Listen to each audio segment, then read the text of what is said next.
Welcome back to the channel, everybody. I hope you are all doing well and are all safe. Obviously, with the storm going on, the game was cancelled yesterday, and we saw Antonio from West Ham.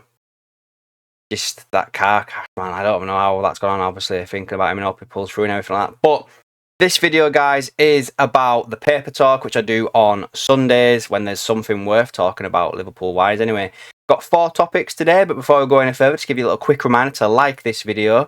Subscribe to the channel to keep up to date with the latest content, and also put a comment down below the question of this video.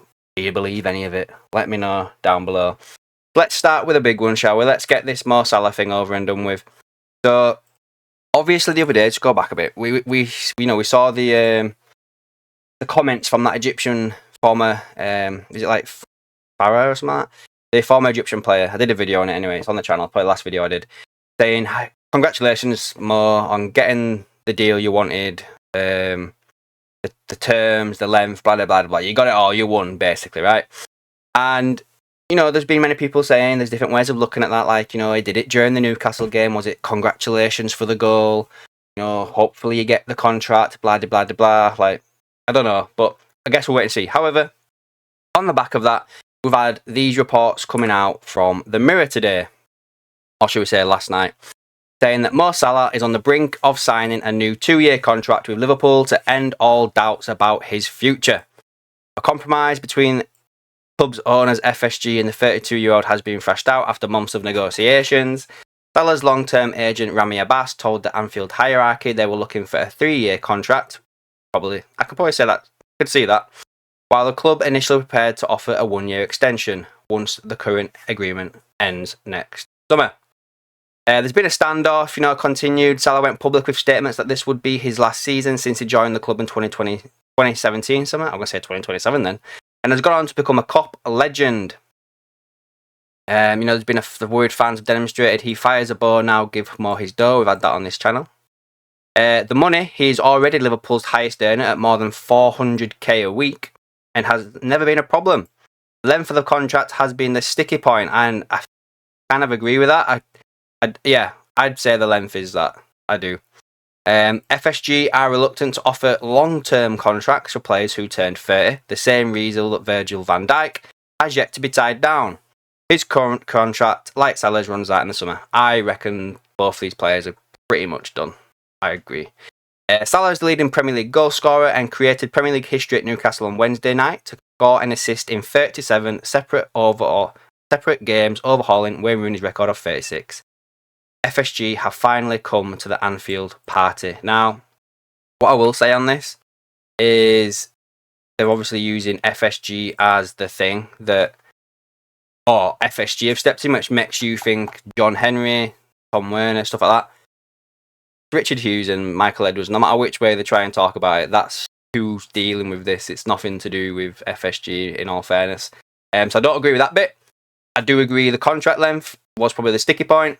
But it sounds like they've come to a compromise, and it does kind of tie into the video that we did the other day. So let's wait and see what happens, shall we, guys? So moving on now, we've got another midfielder that's been linked with Liverpool, and this lad plays in the Ukraine for Shakhtar Donetsk, and it's Georgiy Sudakov.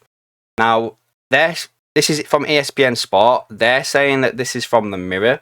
I couldn't see anything on the Mirror, not going to lie. And they're basically saying that the 22-year-old's agent has revealed that in addition to the 2 Premier League clubs, Italian sides have also been tracking the Ukrainian international, obviously Spurs and Liverpool.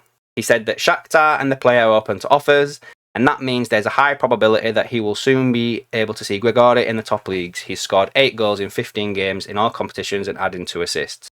Now, I'm sure we were linked with this guy in the summer. I'm sure we've seen his name before. Georgiy Sudakov. I've not had a chance to look, but I'm sure 100%. Oh, hold on, what's this? Ashworth over at Man United's been sacked. He's only been there 5 months. That's just popped up like this. Bloody hell, it goes from bad to worse over there, doesn't it? But yeah, Sudakov, sorry guys. Getting carried away with that. I'm sure he's been linked with Liverpool before. These are his stats so far this year. That's Champions League. But the main thing you want to see here is that his contract doesn't expire till the 31st of December 2028. He only recently extended it this year as well. He's outfitted by Nike. As you can see, he's more prominently a attacking midfielder, which, you know, I'm actually going to...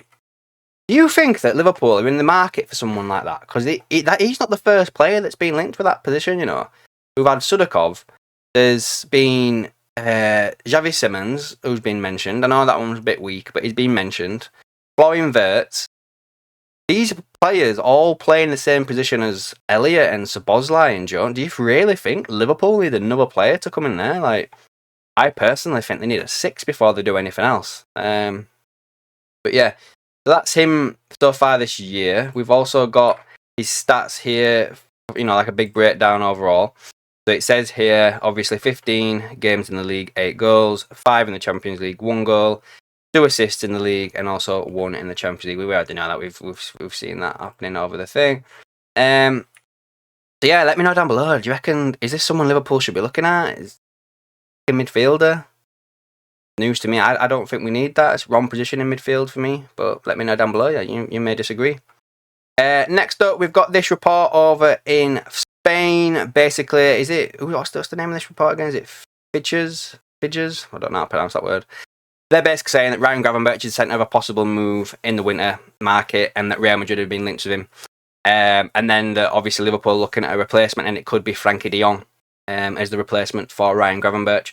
I'm not going to go much further into this. I don't believe it. It would cost them a lot of money to sell him right now. He's probably Liverpool's most consistent player, bar Mo Salah. You're looking at north of 100 million signing right now. 100 mil plus to sign Ryan Gravenberch this season. And I wouldn't replace him with Frankie de Jong, who's on over... He's the highest paid player in Europe, I think he is. He's on like 600 grand a week. That ain't happening. You know, so yeah. I thought I'd mention it just because it's been doing the rounds I've seen, and I don't believe it. You have to leave a comment on that one. I don't believe that one whatsoever. And then next up, guys, just lastly, Federico Chiesa, according to Area Napoli, is going to basically stay at Liverpool this season.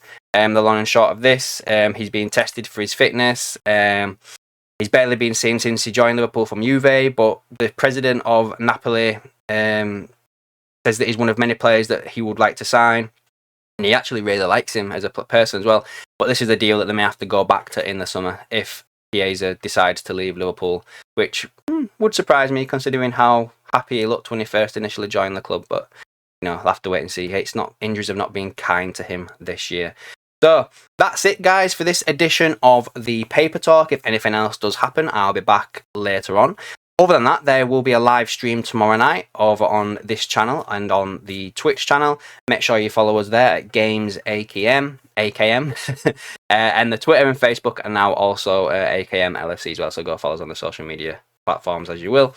So yeah, that's it for today, guys. Hope you all have a great weekend. Other than that, I'll catch you in the next one.